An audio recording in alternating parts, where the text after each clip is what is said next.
लिए शिव महापुराण की कथा कहती है, जिस दिन कोई मुहूर्त नहीं हो, कोई काम नहीं हो, उस दिन केवल फुलेरा दूज के दिन आप किसी भी दुकान का, व्यापार का, व्यवसाय का, जन्म का, आदि का कोई भी मुहूर्त कर लो, वो कभी ठप नहीं हो सकता, वो बढ़कर ही चलेगा। सारी जिंदगी के कांटे निकल जाते हैं,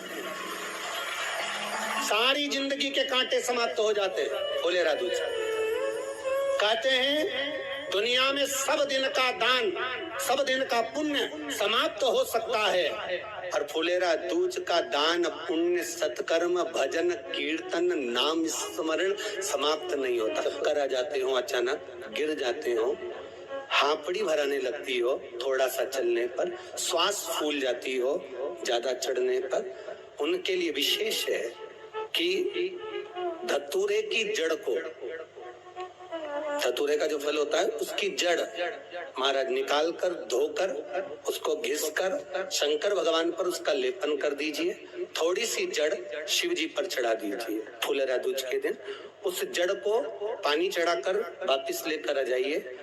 जो मिर्गी का मरीज होता है, जिसको दमे की शिकायत होती है, श्वास की होती है, चलने में हांपड़ी भरा जाती हो, फुलेरा दूज के दिन दोपहर के समय पर उसको वो जड़ केवल 3 या 4 बार सुगंध में सुंगा दी जाती है, तो मिर्गी की बीमारी समाप्त हो जाती है, और जिसको दमा श्वास फूलता है उसको भी आराम लग जाता है। फुलेरा दूज के दिन उसके लिए नित्य आनंद का सुख दे जाती है।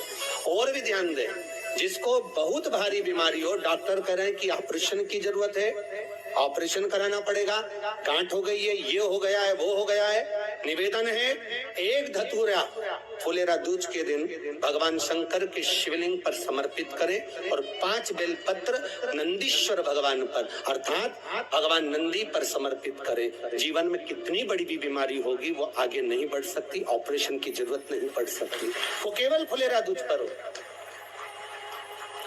केवल फुलेरा दूज के दिन, उसके सिवाय नहीं। और वो 15 मार्च को है, मौका मिला है, आनंद से। धतूरा होता है विषैला, कैसा होता है? विषैला, बहुत विष होता है धतूरे के अंदर। पर महाराज भगवान शिव को वो समर्पित किया जाता है, जैसे पार्वती जी को लगा जब कोई साथ नहीं दे रहा, पार्वती जी को लगा जब कहीं से सुख का अनुभव नहीं हो रहा, आनंद का अनुभव नहीं हो रहा, पार्वती जी ले गई धतूरा, पार्वती मैया ले गई उस बेलपत्र को शिव को। और प्रयास करना, अगर दुख है तो एक धतूरा समर्पित कर कर, 1 लोटा पानी अवश्य समर्पित कर। उनके लिए भी कहूंगा जिनको शरीर में दाद हो जाती है, खाज हो जाती है, या खुजलियों का क्रम हो जाता है, उनके लिए भी महाराज धतूरे का पानी, धतूरा 1 लोटे में डाल दो, पानी रख दो उसमें, उसके अंदर थोड़ा सा चंदन डालकर वो पानी शिव जी को समर्पित कर दो। वही पानी को लेकर आ जाइए और कुछ देर तक शरीर में लगाकर बैठ जाइए महाराज। वो केवल फुलेरा दूज का है महाराज, उसको शरीर में लगाकर थोड़ी देर बैठ जाइए, 15-20 मिनट तक। शरीर के अंतर्गत कोई वस्त्र ना हो, उस वस्त्र को उतार कर उसको लगाकर बैठ जाओ। 2.5 से 3 महीने में दांत खाज, किसी भी चर्म रोग होगा वो धीरे धीरे समाप्ति की ओर हो जाएगा। महाराज फुलेरा दूज का महत्व शास्त्र कहता है, भले इसको छुपा कर रखा गया हो शास्त्रों के अनुसार, पर इसकी महत्वता बनी। जो दुकान, जो व्यापार, जो व्यवसाय, और पहले भी आपको कहा, मान लो आप शिवरात्रि के दिन रात को भगवान शंकर को धतूरा चढ़ाते हो व्यापार व्यवसाय के लिए, और वो धतूरा आप शिवरात्रि के दिन सुबह 4 बजे से पहले नहीं बांध सकते, तो उस धतूरे को फुलेरा दूज के दिन लाल वस्त्र में बांधकर अपने व्यापार वाली जगह पर बांध दो। जीवन में कभी व्यापार नीचे नहीं जाएगा, बढ़ता ही चला जाएगा। और उनके लिए भी निवेदन करूंगा जिनके यहाँ कर्जा बहुत है, बहुत कर्जा है, चूक ही नहीं रहा, पैसा ही नहीं रहा, व्यापार चले तो कर्जा चूके, उनके लिए भी निवेदन करूंगा। एक धतूरा बेलपत्री के पेड़ के नीचे शिवलिंग का निर्माण कर कर फुलेरा दूज के दिन उस धतूरे को अपनी कामना कर कर हल्दी में भिंगोकर उसको भगवान शंकर को समर्पित कर दीजिए अपनी कामना कर कर। उसी हल्दी की 1 बिंदी अपने साथ में रुमाल में लगाकर अपने व्यापार व्यवसाय की जगह पर लेकर जाइए। कर्जा धीरे धीरे धीरे धीरे जब चूकेगा, जब लक्ष्मी आएगी, तो लक्ष्मी की वृद्धि भी वो करता। महाराज ये फुलेरा दूज के ऊपर जिस दिन माँ जगतजननी जगदम्बा अम्बा स्वयं भगवान शंकर को मौन होकर देख कर विलापित होती है, नैनों से नीर बहता, शिव को हुआ क्या, शंकर को क्या हुआ है, योगरदानी को हुआ क्या।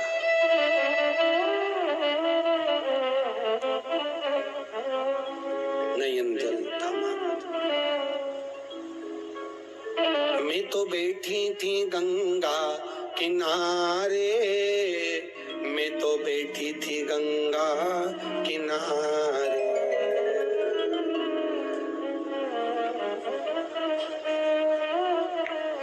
ऐसा धक्का दिया ओ भोलेनाथ, दिल तुझको दिया ओ भोलेनाथ।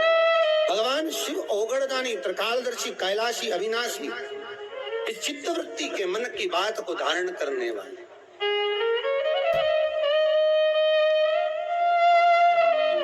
जिन लड़का और लड़की का विवाह नहीं हो रहा है,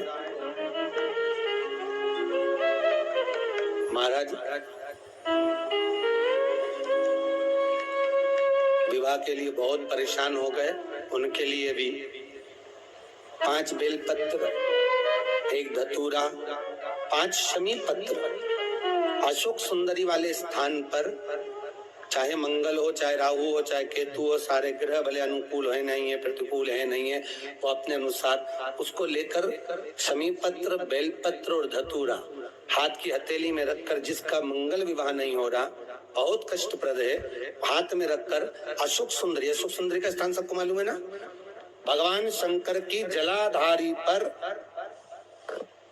शिवलिंग, पार्वती जी का हस्त कमल, जहां से चरण जल नीचे जाता है, राइट भाग गणेश जी का स्थान, लेफ्ट भाग कार्तिकेय का स्थान, जलाशय में से, जलाधारी में से जो जल नीचे गिरता है बूंद बूंद, तो शंकर भगवान की 5 लड़कियां, जया, विषहरा, शामरीवारी, दो तली और देव, शंकर जी की 1 लड़की और अशोक सुंदरी 6ठे नंबर की, उसका स्थान, इन पानी जो जाता है उसके बीच में जो मोटी सी लाइन होती है, उस मोटी सी लाइन पर जो स्थान है वो अशोक सुंदरी का स्थान है। किसका स्थान है? अशोक सुंदरी। शंकर भगवान का संपूर्ण परिवार, जलाधारी माता पार्वती जी का हस्त कमल, चरण, राइट में गणेश जी, लेफ्ट में कार्तिकेय जी, बीच में अशोक सुंदरी, ऊपर से जो 1-1 बूंद पानी गिरा रहा है वो है शंकर भगवान की 5 लड़कियां, जया, विषहरा, शामरीवारी, दो तली और देव, शिव की 5। तो जिनका विवाह नहीं हो रहा, अशोक सुंदरी वाली जगह पर हाथ में लेकर वो धतूरे के साथ शमी पत्र, बेलपत्र समर्पित करें और बाबा से निवेदन करें, बाबा आपकी कामना पूर्ण, फुलेरा दूज करें। अशोक सुंदरी पर जो धतूरा चढ़ता है, वैसे तो अशोक सुंदरी पर धतूरा बहुत कम चढ़ता है, केवल एक फुलेरा दूज का दिन ही ऐसा होता है जिस दिन अशोक सुंदरी वाली जगह पर धतूरा चढ़ता है, अशोक सुंदरी वाली जगह।